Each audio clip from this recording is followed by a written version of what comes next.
the world.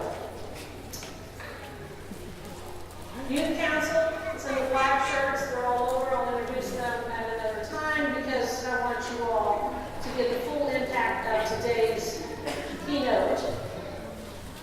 You want to come help me introduce Mr. Hines? Okay, drink your water, let's go. Good morning, everyone. Good morning. Everybody out there.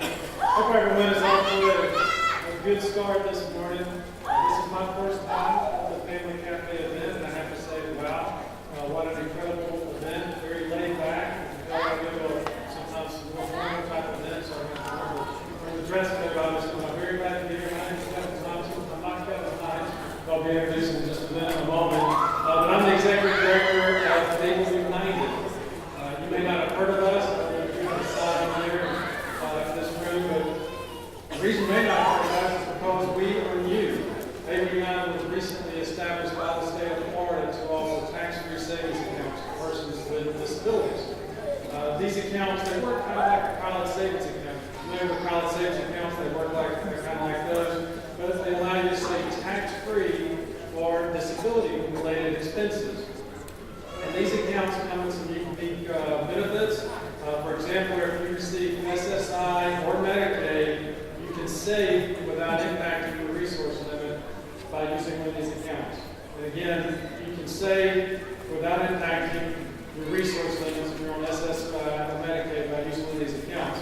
It's all part of new federal legislation called the Achieving a Better Life Experience Act, or ABLE.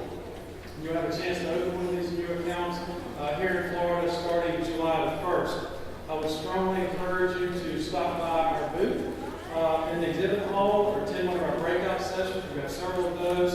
Or go by our hosting room to learn more about these accounts. It can truly help you save like never before.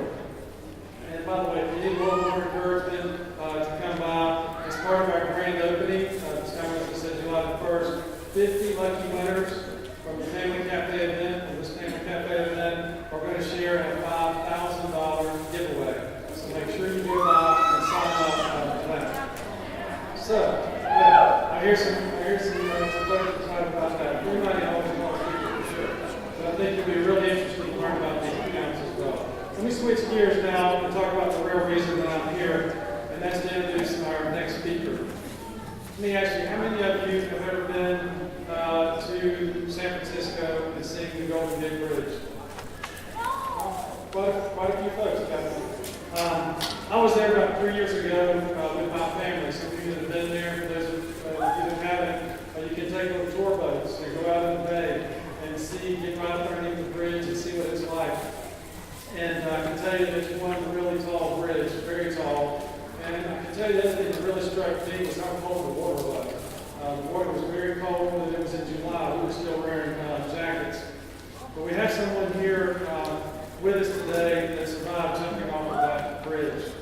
2 years after he was diagnosed with bipolar disorder, he attempted to take his life by jumping from the Golden Gate Bridge. He's one of only 34 people to survive that fall. Less than 1% do. And he told me I didn't have to go into all these details, but he's got a lot of credentials, and I think they're worth noting. He's an award-winning global speaker, best-selling author, documentary filmmaker, suicide prevention and mental health advocate who reaches audience with a story of an unlikely survival and a very strong will to live.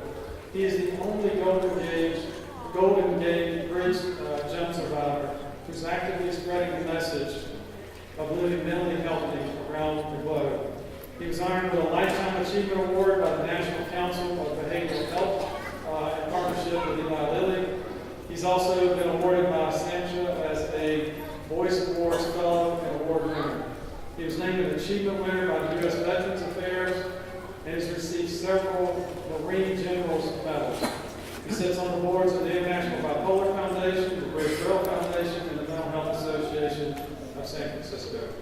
Please join me in giving a warm Florida welcome all the way from California, I believe, Mr. Kevin Hines.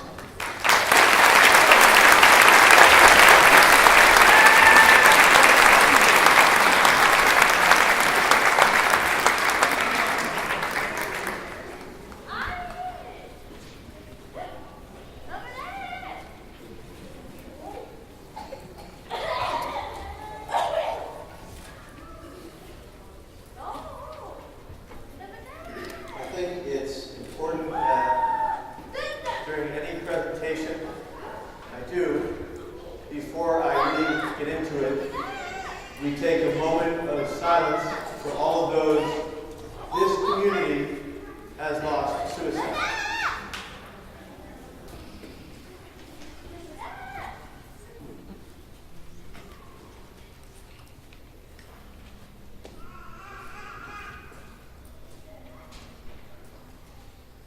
Are you okay? Is something wrong? Can I help you?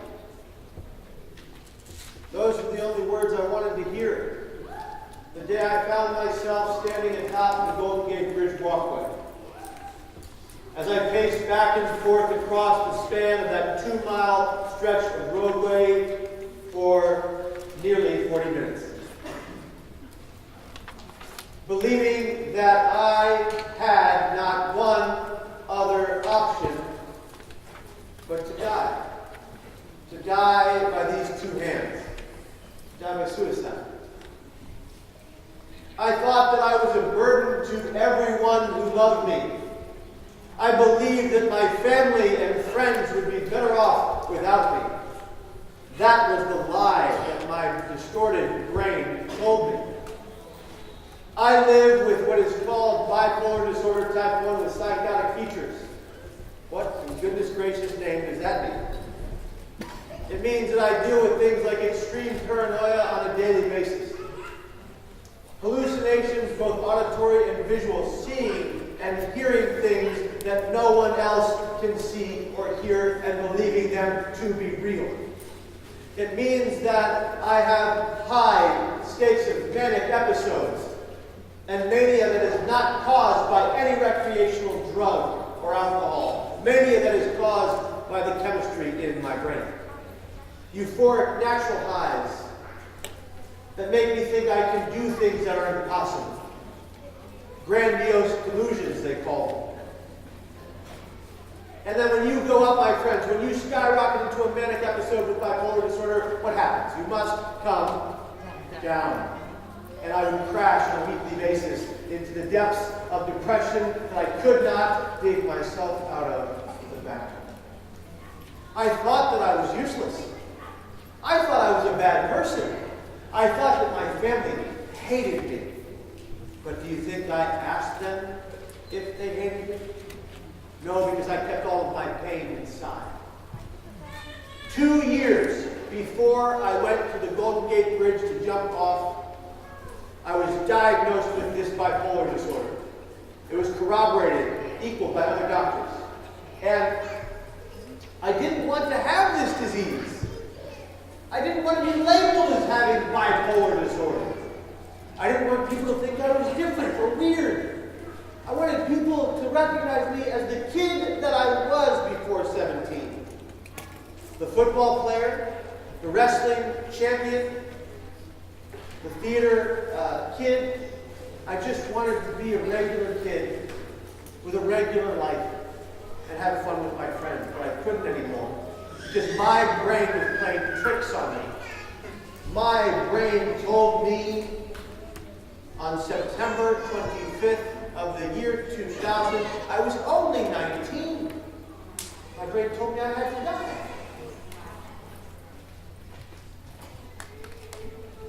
I remember the night before. What I didn't know, what I couldn't know was that while I was in my room, pacing back and forth, crying in my room, writing a note to my family that I was never going to be here anymore. My father was in his room, on the phone with my doctor, begging that doctor for help. And the doctor said to my dad name is Patrick, he said, Pat, it's just another episode. He'll come out of it in a couple of days. Don't worry about a thing. The doctor hadn't seen me in 2 weeks. He made a rash decision. It was a wrong decision. To no fault of his own, he had no idea. But you know what? I was in my room. I hadn't slept in 14 days. Insomnia can lead to psychotic thoughts and lead to psychosis all by itself. You couple that with my brain disease, I was in trouble. You know, we call these things that we're talking about, we call them mental illnesses, don't we? But illnesses are temporary. A disease is chronic. And I have a brain disease that won't leave me alone. A lot of you understand that. So while my father was in his room, I was in my room pacing in circles after I wrote a suicide. In that note, I remember what it said. I said, Mom, I love you, but you're not always right.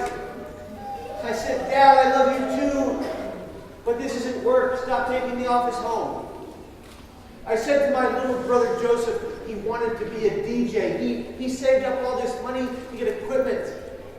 He was great at it. He was making mixtapes, those cassette tapes, back when they were still cool. You remember those days, right? Now we've got these things called MP3s. It's ridiculous. And I told my sister who wanted to make films, you can do this. I said to my best friend in the whole world, Jay Lewis, you'll find another best friend. Is that how it works? I don't think so. I said to my girlfriend at the time, which is really embarrassing, I said, it's not you, it's me. Yeah, terrible, cliche. And I put that note in my notebook. I put that notebook in my backpack. I put that backpack by the door. At 6 a.m. the next morning, 6 in the morning, I walked into my father's room. I don't remember walking in there. I remember standing over my father as he slept, and my dad has one of those CPAP machines. Anybody know about those? The ones that you wear so you don't snore, so you can sleep at night? Yeah, he had a CPAP machine, and he was not supposed to snore. He was still snoring. How does that work? It was malfunctioning. And then he sounds like this. You know, like Darth Vader from Star Wars, right? Except he was my father. Right? Yeah. And I startled him awake at 6 in the morning. And he popped up and he said, Kevin, what's wrong? What's wrong, he said. The first thought in his mind, because he knew how erratic I had been acting. He knew how disheveled I was. He knew of all my symptoms and signs. But he did not know about the tools of suicide prevention. So my father jumped up and he said, Kevin, what's wrong? And I looked at my dad and I said, Dad, I just wanted to tell you that I love you. You see, guys, in my mind, it would be for one of the very last times. My dad looked at me and said, well, Kevin, I love you too, but it is 6 in the morning. I'm not going to work till 9. Go back to bed. And I said, oh, yeah, sure, Dad. And my father fell soundly asleep as quickly as he had awoken. He had a habit of doing that. And he fell quickly asleep. And he didn't notice that I walked around his bed. I sat on the carpeted floor next to his bed in a cross-legged position, and I rocked myself back and forth in tears because of my pain upstairs. At 6:30, I went to my room. At 7 a.m., my father entered. He looked at me, he said, Kevin, I don't know what's going on, but I want you to be with me today. Why don't you come to work with me today? No, Dad, I can't. I have school at City College. Hey, Kev, we'll go to the beach, he said. No, Dad, I can't do a really busy day at City College. Kev, we'll go to the movies. We'll do whatever you want. Just be with me today. He had that parental instinct that you all have with your parents. Okay? He knew something was up, but he couldn't quite pin it. And I shut him down. My father opened the door. He gave me his hand, and I shoved it away. I pushed my dad, the man who loved me the most, away because of my pain. And I couldn't tell the truth about it because I was so afraid. I was afraid that if I told my father that I was seeing things and hearing things and doing things like running from the postman because I thought he was going to kill me. Yeah, I used to do that. Every time I saw a USPS truck, do you guys know those? The white trucks with the blue eagle on the side. They deliver mail. Only 2 of you get mail?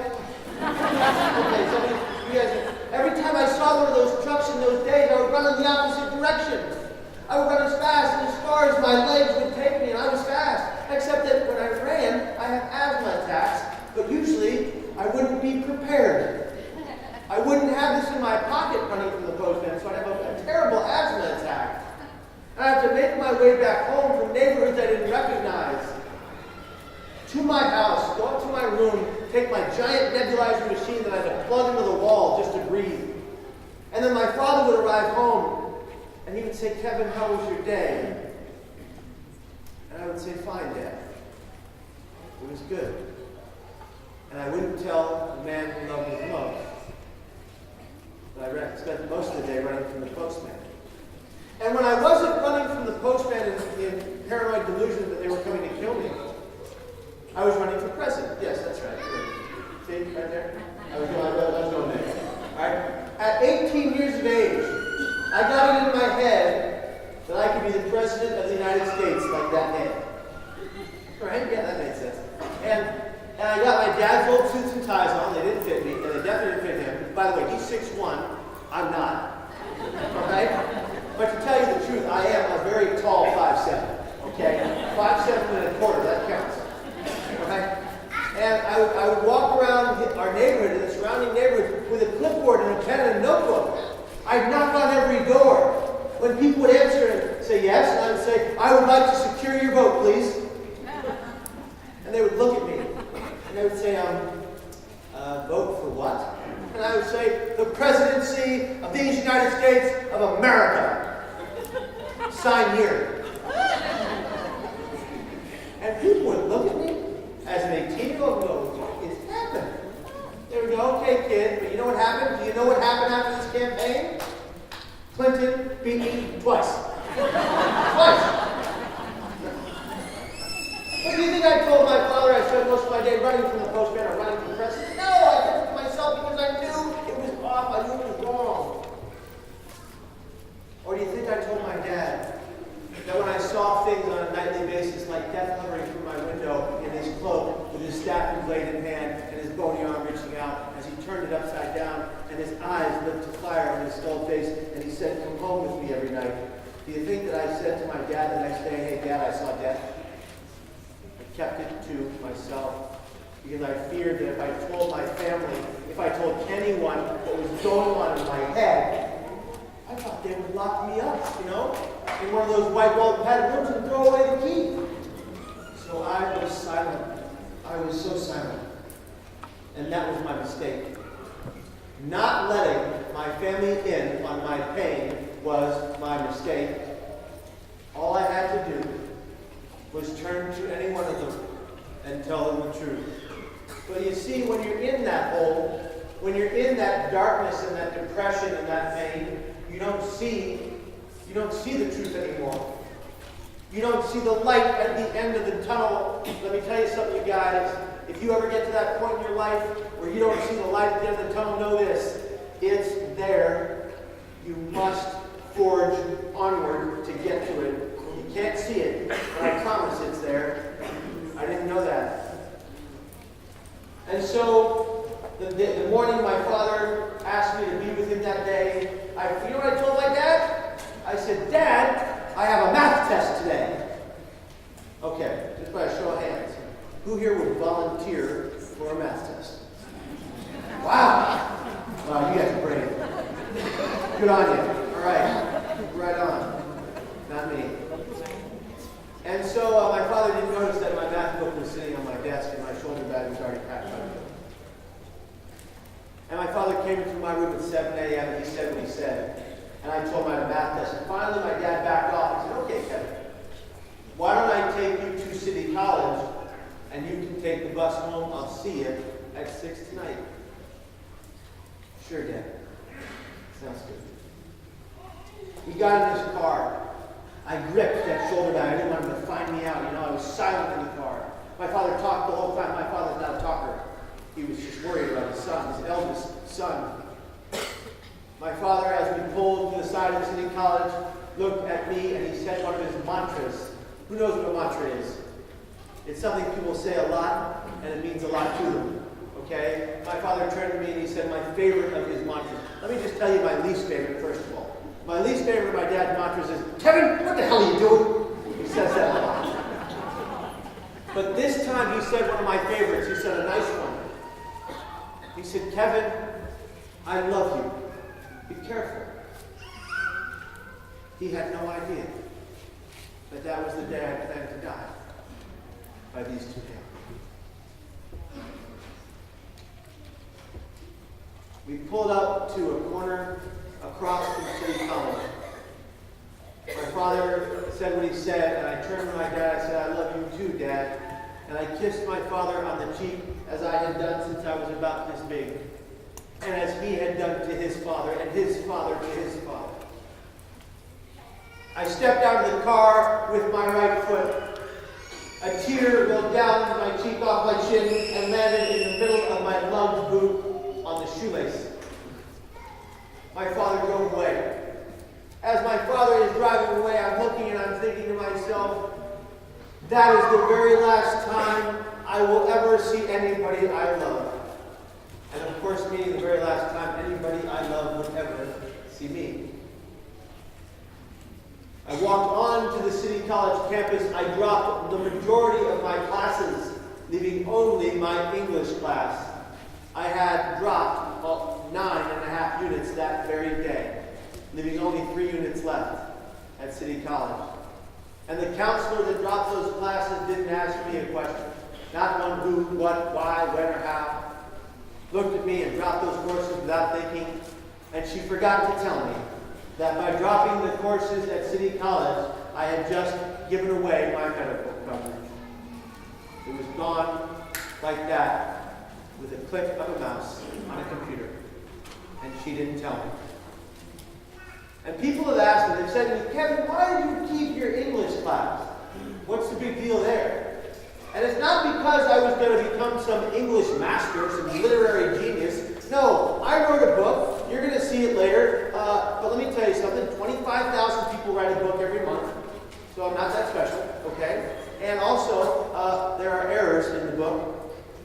Please find them and let me know. All right, seriously. Not kidding.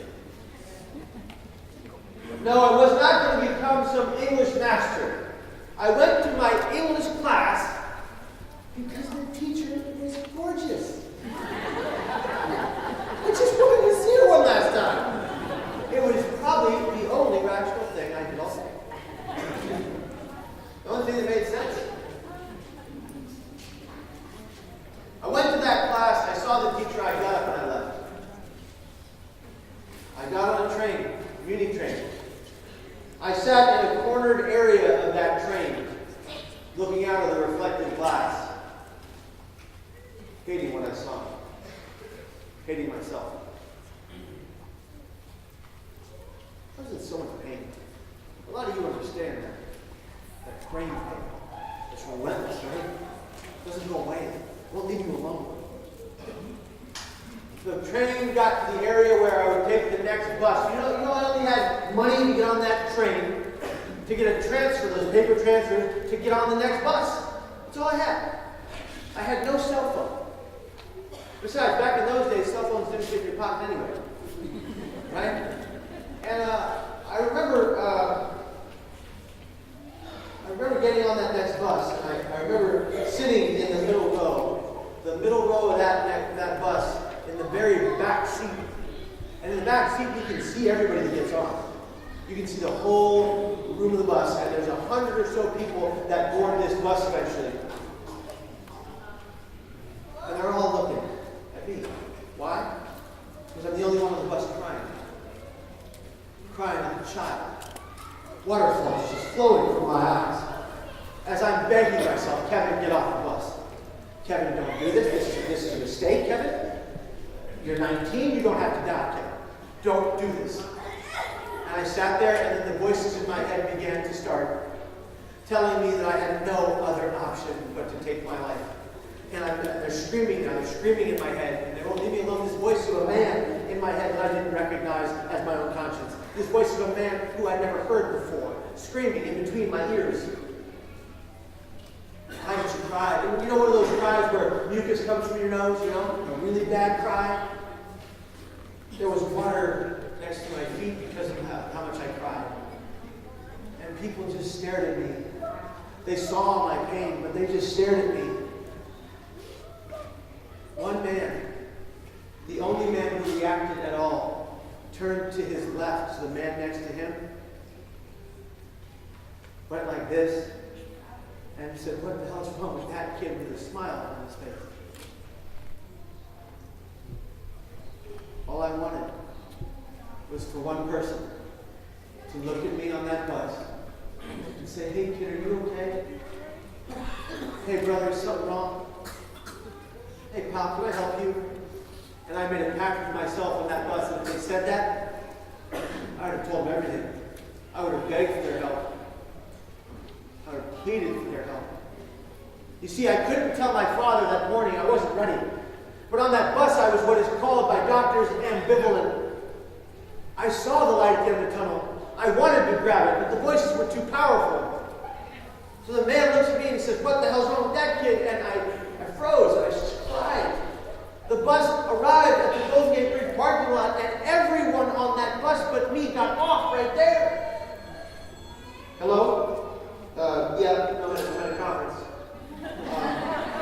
Honey, I have to go. I'll play back. I love you. Oh, okay, I really have to go. I love when phones ring at a conference. I love it. Thank you.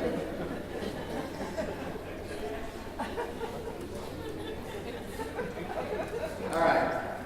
So, I'm going to roll to her, and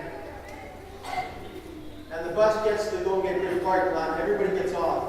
And they get off the bus with their fanny packs from 1985, you know, the neon green and blue ones. Who here has a fanny pack? Raise your hand. Yeah, I had one. It was awesome. It was neon orange and green, and it was the greatest. It's not what my friend said, but I liked it. And they had, they had those cameras that were not phones. Remember those? And they had foreign accents from all over the world. And they were all there to experience the beauty of the Golden Gate Bridge. You know, they call it the ninth wonder of the world. They call it the most beautiful man-made structure ever created across the globe. People love that bridge. It is beautiful. It's so beautiful. But they were all going there to create wonderful memories for their loved ones. And I was there to stop all my memories forever. And I walked on to the span of the bridge, and I walked up and down that 2-mile stretch of road for a long time, like I told you. And I stood at a certain light rail, and I leaned over that rail, and my tears fell to the waters below. And all I needed was for one person to see me, to really see me, what was really going on. And that's when a woman approached me. She had blonde, curly hair. And she had on those sunglasses the ladies in hot weather like to wear that do not fit their face. You know, the ones that are like so big, it's like, just saying. And I thought she was going to ask me if I was okay. I thought she was going to help me. Instead, she walked up to me and she said, "Will you take my picture?" I'm thinking to myself, lady, this is really bad timing. But she approaches and she pulls her camera out and she says, "Will you take my picture?" And I say, "What am I going to do?" I said, "Yeah, sure." Do you know this woman posed 5 times? She made poses and like she was going all out. You know? She thought she was a model. It was hilarious. A moment of levity, they say. A moment of hilarity, right? Except that she walked away after her pictures were done. And I still had my plan. And she walked away, and that was the moment, you guys, that was the moment I said to myself, absolutely nobody cares. Well, that was the biggest lie I told myself yet. Everybody cared. Every member of my family, every single one of my friends cared. And if my acquaintances, the people who barely knew me, had known where I was or what I was planning to do, they would have been there to rip me from that rail to the concrete below that sidewalk, and they would have pushed me down to keep me safe until help arrived. That's how much people who love us care. Nobody, let me repeat that, nobody wants any of you to die by suicide. Nobody thinks you're a burden. And nobody thinks they'd be better off without you. That's not the truth. It's a brain problem. It's a distorted reality.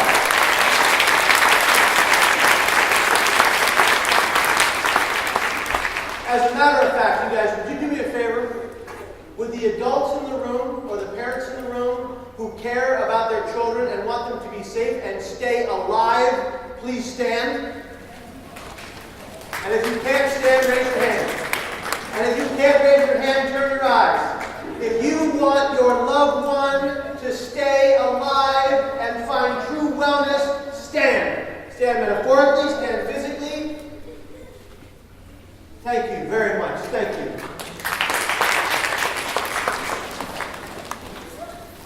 You guys, we are here on this planet for a beautiful purpose. You know what it is? That purpose is to help those around us, to give them a glimmer of hope, and to let them know how much they matter, how beautiful they are, and how important they are to this world and those who love them. There is not one human being in this room who would ever wish suicide upon anyone. And so that woman walked away. I said no one cares, and you know it's wrong. I walked back through the traffic. I ran forward, and I made the greatest mistake in my entire life. With these two hands, I threw myself into free fall. I had what doctors have called an instant regret. I had instantly the recognition as I fell 220 feet, 25 stories. The instant recognition that I just made my greatest mistake. And I thought it was too late. Do you know that over 2,000 people have died at the Golden Gate Bridge? Do you know that one person dies there every 7 days? But that's changing. Because my father founded the Bridge Rail Foundation. And my father found funding from Highway and Transportation Funds. And he and his board, that I'm on, worked tirelessly for 10 years, 2006 until today. And I'm happy to report to you now that July next month, they begin to raise the net at the Golden Gate Bridge and no one else will die.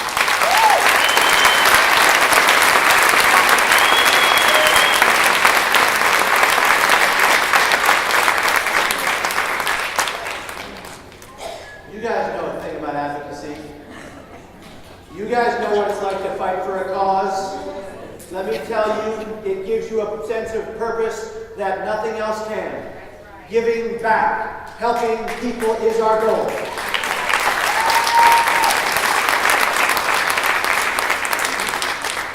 Oh, sure, I went off that bridge.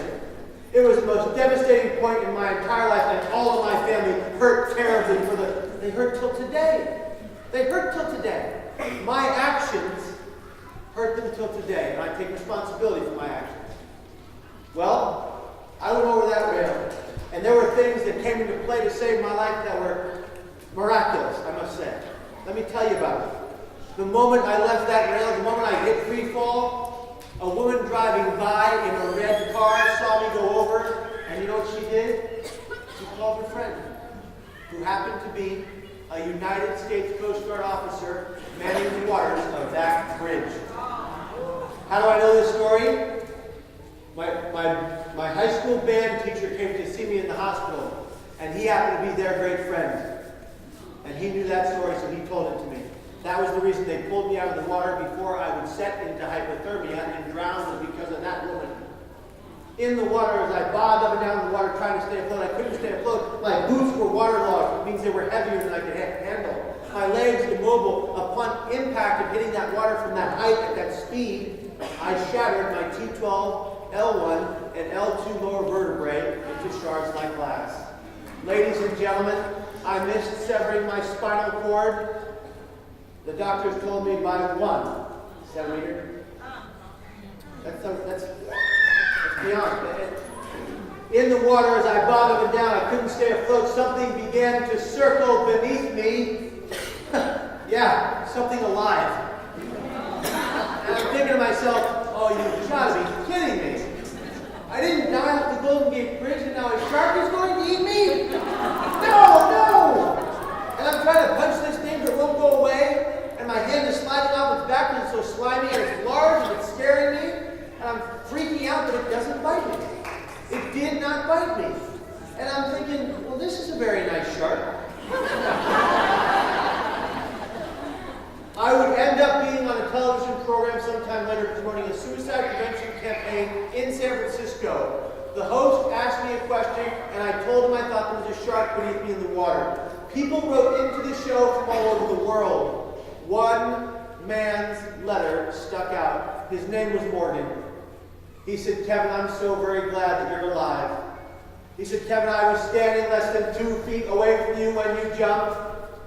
He said, till this day, until I saw this show, no one ever let me know if you lived or died. He said, it has haunted me until now. And by the way, Kevin, you mentioned you thought there was a shark beneath you. There wasn't. But there was a sea lion.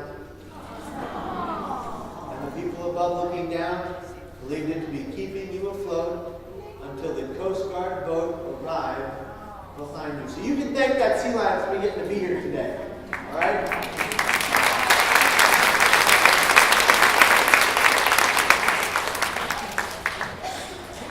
You see, guys, no matter the pain we experience, no matter the disabilities they say we have, all right? No matter all of it, every single day we get to grace this green earth is a beautiful day. Every day we get to wake up. Every day we feel a warm touch of someone who loves us. Every day we get an embrace from someone who cares is a beautiful day, and I know this to be true. Because I almost died. I shouldn't be here, but here I stand, looking at all of you wonderful, beautiful people, and saying thank you. Thank you for fighting every day for each other. Thank you for being a part of this cause. Thank you for giving back 24/7. Some of these jobs are thankless you guys have. Tell me. When I got out of the water, the Coast Guard pulled me out. You know, they had to put me on a flat board, they had to put a neck brace around my neck, they had to strap me in from head to toe. They started asking me questions. Kid, do you know what you just did was the first one? I said, yeah, I just jumped off the Golden Gate Bridge. The guy looked at me and said, why? That elusive question we ask when we don't know, we can't find why someone would do this kind of thing. The question that nobody seems to know the answer to. I looked at the Coast Guard office, I said, I don't know. I thought I had to die today. Isn't that a pathetic answer to do something like that? Another guy looked at me and said, kid, do you understand how many people we pull out of this water that are already dead? I said, no, and I don't want to know. Another guy looked at me and put his hand on my forehead and said, kid, you're married. Another guy looked at me and said, kid, what are your parents' phone numbers? And this was a magical time in American history where we all memorized phone numbers. Yeah. I rattled off my mom and dad's number and my sister's basement phone number in mom's house. My sister got the call first. She paged my mom. Guess where my beautiful mother was? Debbie Hines was at her hospital, 45-year nursing, a noble profession. My mom was at her hospital in a seminar, in a class on bipolar disorder and depression, trying to learn about how to take care of her son. My father was in his office. He got the call. He got no icebreaker like my mom did. He got the call. The woman on the other end of the line said, "Is this Pat Hines?" He said, "Yes. Your son's jumped off the Golden Gate Bridge." "What?" And she repeated herself. My father, being what they call an old Sunset San Franciscan, that means he's Irish, and he's like a dinosaur, and he's from the olden days, like that's what that means in San Francisco. It's a real term. My father, thinking that he, as a fourth-generation San Franciscan, had seen it all, thinking that no one survived that fall, he thought I was dead. He said to the nurse, "Is my son alive?" And when she said yes, he thought she was lying. He walked out to his secretary. He said, she looked at him. She said, "Pat, what's wrong? You look like you've seen a ghost." He said, "Rachel, my son has just jumped off the Golden Gate Bridge.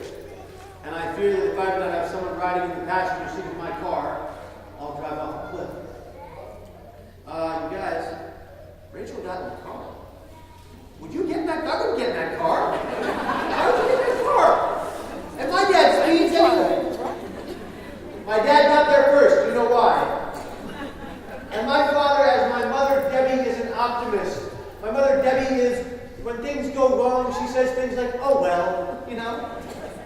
you lose a game, you're like really angry. She's like, oh well. You know? But my dad is not an optimist. He's a pessimist. He's a pragmatic, pessimistic, and stone-faced man. He's a man all of my life very void of emotion. But he's a beautiful human being too. He's a wonderful man. He's my hero. But he didn't cry much. As a matter of fact, in 19 years up to that point, I'd never seen a man cry. But he walked into my hospital room. And there I lay broken, battered, mangled, bent, IVs in both arms, tubes coming out of everywhere. And my father turned the corner of that hospital. He took one step into my room. He looked to his left, and there I lay. And my father broke down for the first time I'd ever seen. And waterfalls? Waterfalls fell in his eyes. I looked up at my dad and I said, Dad, I'm sorry. What did I have, you guys? Guilt. Guilt that I shouldn't have harbored. I didn't do this on purpose. I didn't do this to hurt anybody. I thought I had to go. My father looked at me and he said, No, Kevin. I'm sorry. And the waterfalls kept coming. He came to my left side. He put his hand on my forehead. He said words I have never forgotten. Kevin, I love you. Be careful. No, it was the worst one to the early ones. Kevin, you're going to be okay. I promise, he said.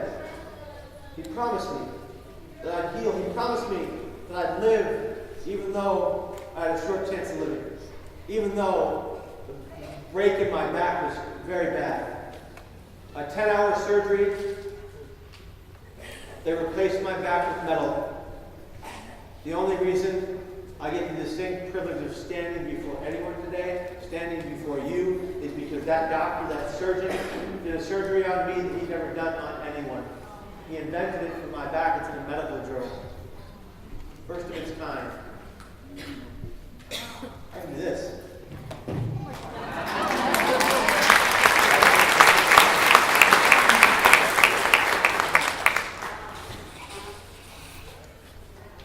I'm grateful for every second. I'm grateful for every moment. And that's the kind of life we want to live. A life filled with gratitude, no matter our pain inside. A life filled with... Some of us experience such huge pain, but it doesn't mean it has to overcome us. It doesn't mean it has to surround us. It doesn't mean it has to destroy us. You can and will overcome with hard work, dedication, and diligence to your brain and mental health. Today I live with chronic suicidal thoughts. What does that mean? That means I have them quite often. More times than I'd like to count, but let me tell you something, guys.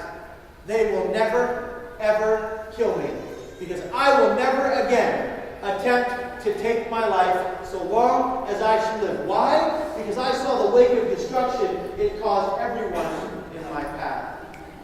I saw the pain it caused all of my family. I saw the struggle it caused all of my friends. I saw people who couldn't even talk to me anymore.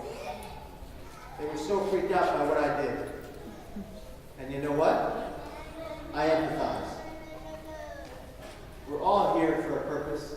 Find yours. Ladies and gentlemen, yesterday is history, isn't it? Yes. Tomorrow is a mystery, right? Yes. But today is a gift. That's why they call it the present. Let us always and forever cherish this day and every waking moment of this beautiful gift of life. Thank you from the bottom of my heart.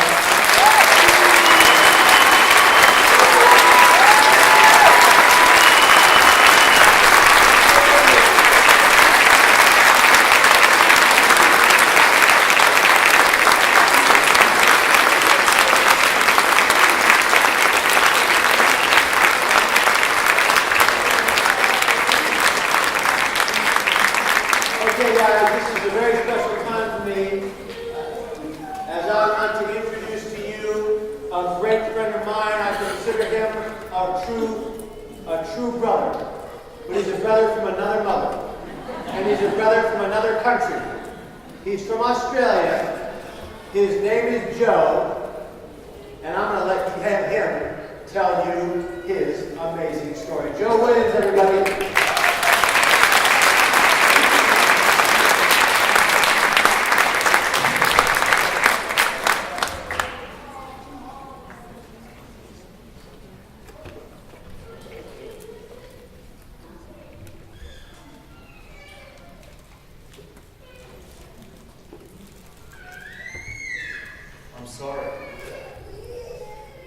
I'm sorry that I can't be the father that I promised you I would be. I'm sorry I won't be the man to walk you down the aisle. I'm sorry I won't be here to see you graduate. I'm sorry, but I can't be a dad anymore. I'll never ever be far away. If you ever need me, just look up. Guys, they were the words to my suicide note to my children back in 2012. For me, it was many years previous. I played in the National Rugby League competition, which is equivalent to the NFL, but back home in Australia. For me, during that time, for those 10 years in that National Rugby League system, I battled with constant negative thoughts, mental illness, and towards the end of my career, constant suicidal thoughts. It was late in my rugby league career where I was diagnosed with bipolar and severe depression.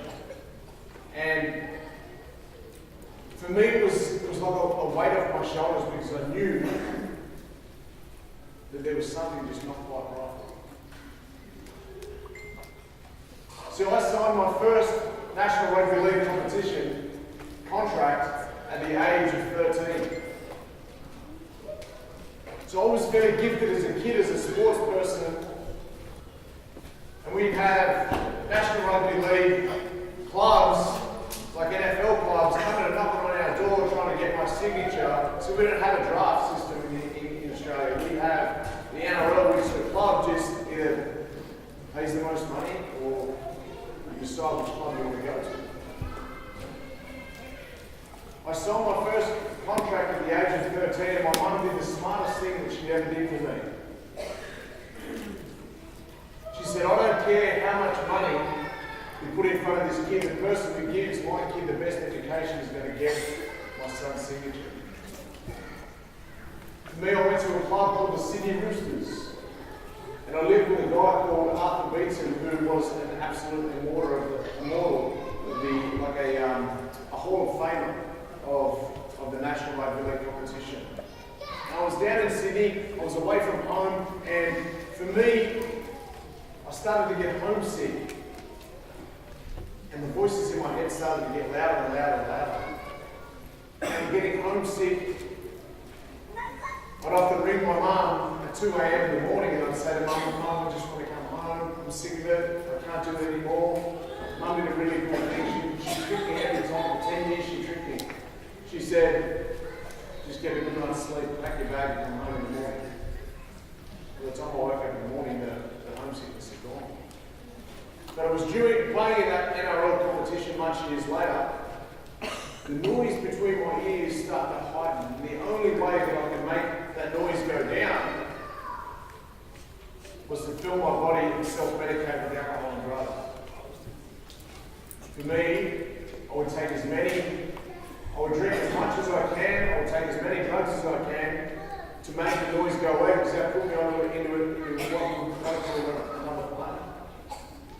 I'd be able to function without the noise going on inside my head. I got to the point where I was so anxious to even turn up to training or be calling sick.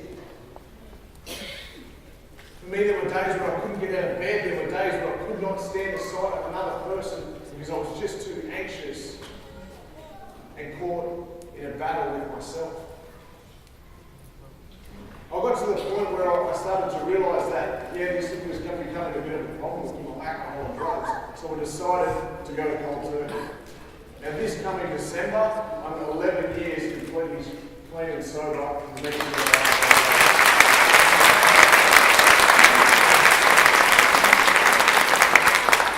Now in that 10.5 years, I give away alcohol, I give away drugs. The one thing that still plagues me is the voices that go between my ears every single day. So I knew that something wasn't right.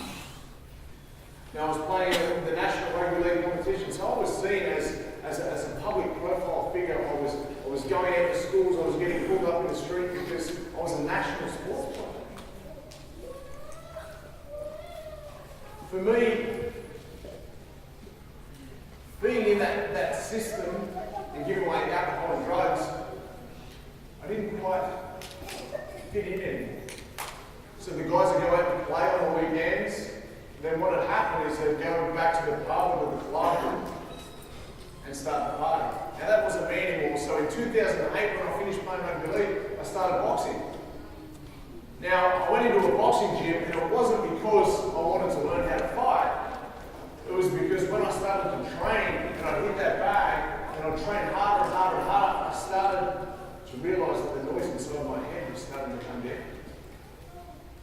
So the harder I trained and the more constant I trained, I started to touch a little bit better. So for me, I started to change my lifestyle a little bit. My body started to shrink a little bit. I started to lose a lot more weight. So I'd eat better and I'd exercise nice and hard.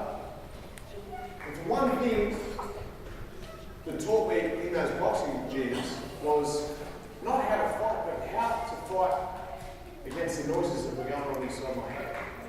So I learned how to control what was happening upstairs, because the harder I worked, it would tell me to give up. It would tell me you're not quite good enough. It would tell me you can't push any harder. And you know what? In a boxing ring, if you don't push hard and you give up, you get a black line and you lose your teeth. And I like my teeth. So I liken my boxing to my mental health problems, because if I give up in the ring, I get beat. But if I give up with my mental illness on the street, I could end up dead. Because in 2012, when I spoke about that note, I'd gone through a couple of rough periods in my life where I'd been divorced, I'd separated from my next partner, so I had 3 children and I didn't live with any of them. So all my life, all I wanted to be was a good dad. Now all of a sudden, I had 3 children and I didn't live with any of them.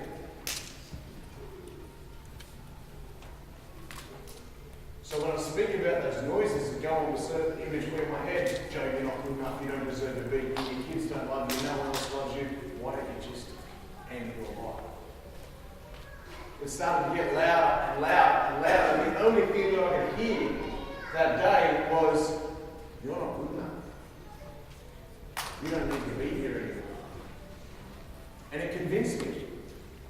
So rocking back and forth and streaming, with tears streaming out my eyes, I sat down and I wrote those notes to my children. I wrote notes to their mothers to say, I love those kids, please look after them, I won't ever be far away. I had a drug overdose, and I thought that was going to be the last mark on that. I was content. I was content because I knew that I wouldn't be battling upstairs anymore. Now the next few days I came to, thankfully, and quite confused and dazed, I said to my ex-partner, I said,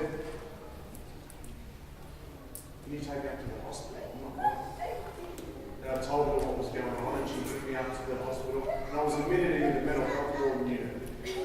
So I had a psych stay, and in that psych stay, just before I went in, she said that she noticed me having a conversation with myself to 5 different people. So it was these noises, these voices, these conversations that were plaguing me every single day was haunting me.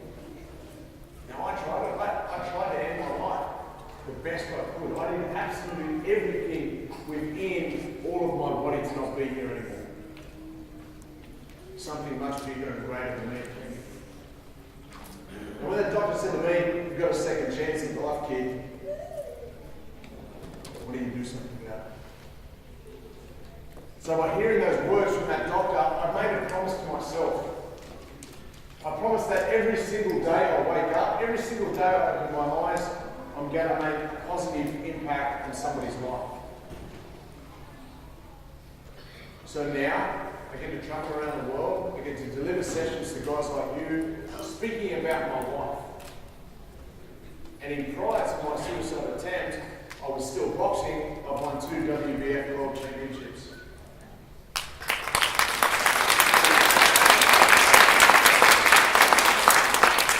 So what that does is not for me to hear the God and say that I've got got belts and stacks of trophies on my wall. It's about not giving up and being able to fight through the tough times. Because every single time I was in that boxing gym, every single time I stepped through those ropes, I had somebody telling me that I wasn't quite good enough. Now, if I listened to that somebody who was telling me I wasn't quite good enough, then I wouldn't have those belts. I wouldn't have those trophies. I wouldn't have those championships. It's where I learned resilience within myself to go out and tough the day every single day. Because today, standing here, sitting over there, listening to Kevin speak, I still have those voices saying, you're going to get up there and they're not going to listen to you. Why would they listen to you? Kevin's a superstar. Who are you? He's a superstar, right? What a hard act to follow. But for me, I concentrate on the little things that I have to do to make sure that I'm right. So for me, every day that I open my eyes, I feel like it's a gift. I feel like it's a gift, and I'll be extremely grateful for the things I've got. I'll be extremely grateful for me to open my eyes, because now I have 4 children, and I get to call them back home in Australia, and I get to speak to them. Because if I had it my way, I wouldn't be around anymore. It's an absolute pleasure to stand here and talk to you guys today, because I know you guys go through troubles as well. And I'm not comparing our both sets of troubles, but it's a resilience that makes you want to go on every single day, that makes you the person you are.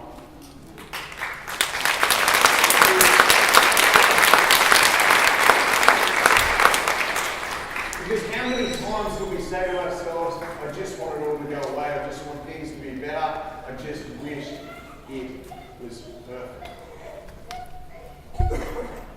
You know what? A wise man once said to me, God always gives his hardest battles to the toughest people. Now, being tough isn't stepping into a boxing ring. Being tough isn't winning a world championship belt. Being tough is you guys sitting in front of me and doing the care that you guys do every single day. Because I know that it's a battle. I know that it's tough. One of the key components to me succeeding for 15 years at a high level as a sports person has been compassion, believe it or not. It's compassion for other people who are going through tough times, which shows me the gratefulness that I get to live with every single day. Because when things are going really tough, I say to myself, you know what, they're not quite as tough as somebody else. Every single time I have those noises between my ears, and I start to hear the person saying to me, in my imagination, in my conscience, saying to me, you're not quite good enough. Why don't you just give up? You know what? Because you know what? Every single one of you guys are going to give up. You guys push through the fight. You guys know the mental toughness that you have to have to succeed every single day. For some of the people in this room, for some of the people in and around the world, just taking a first step in the morning is the hardest thing on earth to do. But it's you guys who show the resilience every single day to make people like me want to stand up and better the world every single talk that I give around the globe. For me, I'm extremely lucky that I get to travel with Kevin every day and speak in front of different people from different organisations, from different backgrounds right around the world. Now, I'm a native Aboriginal Wiradjuri man from Australia, First Nations man. Now, the spiritual connection that our people have with the Native Americans, Native Canadians, Native New Zealand people all across the world is so special. So I'm lucky I get to share my story. You know, 15 years of professional sport, people say to me, you must have some pretty good memories, right? And they think it's holding those championship belts up above your head. They think it's waving to the crowd or scoring the try after the last win. But the most memorable day for me that sits and taps me on the shoulder every single day is the day I try to take my own life. That's the most vivid memory I have in my life. That's why I'm grateful that I get to stand here and tell my story to you guys every single day. So thank you very much for hearing me today.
Since my diagnosis that I got off medication, one I tried to end my life, and the second one I ended up in another mental health ward stay. So 2 times I've got off medication, I ended up inside a psych ward.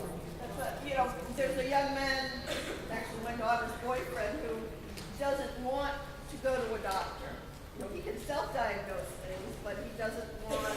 There's control issues, but I think there's also stigma. There's fear, and if they, and his experience has been that they don't help him anyway, but they may not have tried things that are now available. Yeah, and a lot of the time, taking a pill may not be the perfect way to go. That's why we look at things that Kevin and I both have introduced into a lot of different schools around the country and back home in Australia. That's our wellness plans. And by having such wellness plans, things like medication, you do 26 minutes of rigorous, hard exercise, the brain's got 12 hours of positive brain health. Better mood. You've got a better mood, you've got a better thinking process just through exercise. And of course, diet. Diet plays a huge part. Now, if you're bringing your body good foods, you're going to start to feel good. Because not only does it make you look good, but it's good for your brain. Well, he opened the door by saying critique my book. Because my daughter will critique your book. Yes. With such, but this also gets her into seeing the information. So There you go. expect to hear from Perfect. her. I'm looking forward to it. Extreme detail, but that gives us the avenue to get her to open the book. Oh, I love that. That's great. I'll give you my email. Let's do it. I'm just curious, like you said, that was your most memorable day. I'm curious about both of you, how you view, what your feelings are of that memory now. It's hard to think. It's hard to think you can be grateful of such a tough time. I had to hit that rock bottom place for me to be standing here today. For you to grow. For me to grow as a person, most definitely. For me, the hardest day of my life has given me the best fortune. Me in growing within myself, my personality, and being able to share a message of hope right throughout the world. Helping people helps me as well. It's so therapeutic to be up here and try to spread a positive message, but it is a fact that was the most painful not the actual act of the attempt, but it is the recovery afterwards that leads to such positivity. We do exercise, we eat healthily, we educate ourselves about our diagnosis on a daily basis. Anybody have bipolar disorder in the room? Okay. Who's read the book, Bipolar for Dummies? Get that book. It is the most simple, amazing, wonderful piece of literature on bipolar disorder that will help you heal on a daily basis. Now you get that book, and who here has a family member that doesn't understand the bipolar disorder? All right, you get them the book, Loving Someone with Bipolar Disorder by Julie Fast. Loving Someone with Bipolar Disorder. Okay? Bipolar for Dummies. There's schizophrenia, depression for dummies. There are magazines called Schizophrenia Digest, magazine called BP Hope Mag, Bipolar Hope Magazine, magazine called Esperanza Magazine. Who knows what Esperanza means? Oh, guess what my grandmother's name is? Yes, right? So those magazines are easy to get online, easy to get in print, and they are there for you to learn, for your families to learn, so that everyone can help in the healing process. Over here. Now, we've got one more over here, and then we're going to go over One again. here. You can wait. You wait. Hold on. Go ahead. My question is, Kevin, you seem like you said that you have a lot of artwork voices that you hear, but it seems like your father was very well educated, very well to do. Was there ever a lot of pressure within you to, measure up to the standard of finance and business?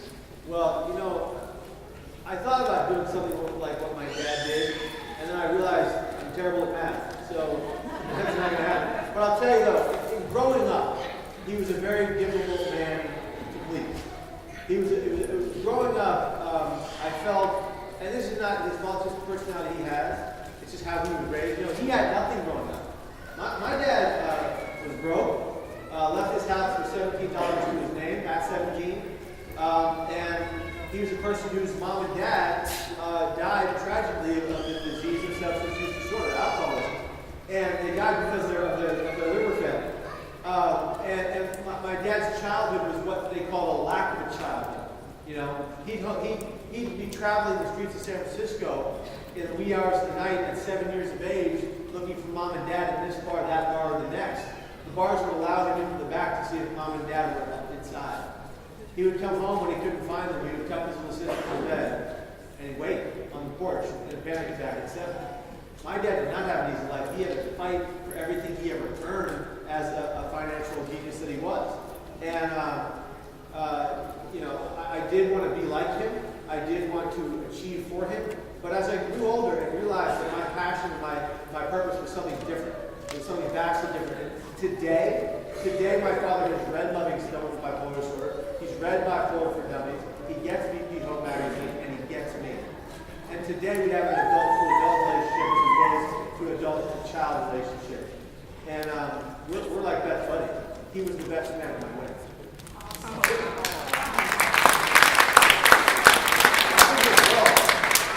Just to make up that comment, is that our fathers grew up in a different era than what we are as well. And certainly back home in Australia, it was like, pull your socks up and be tough and don't show any signs of weakness. By hearing, talking, educating ourselves and raising awareness around mental illness, it's opening that door to be able to talk about it. By talking about it starts to reduce stigma. By reducing stigma, we start to get more comfortable. If somebody has a broken leg, what happens? You take them to the hospital. If somebody has physical illness, you take them to get fixed. If somebody has a mental illness, we don't talk about it. We deny it. We deny them. Now, we have to talk about these sort of things for our people to get help, so we can end the intellectual disorder. Thank you. Well, one last question. I've been fortunate that I'm here listening to you both because 19 years ago, my husband and father of my son was successful as far as taking his life. I moved here from Virginia 11 years ago. I thank Family Cafe because everything that it's all about. So Thank you very much.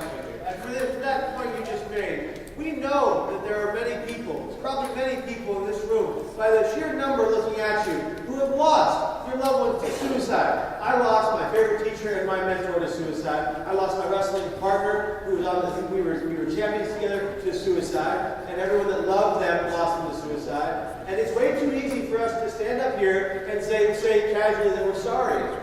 Yes, we're sorry. We're sorry for anyone who dies by suicide. What we'll offer you before we leave here today is something more concrete, a hug, because we actually do care. If you want that hug, you come get it.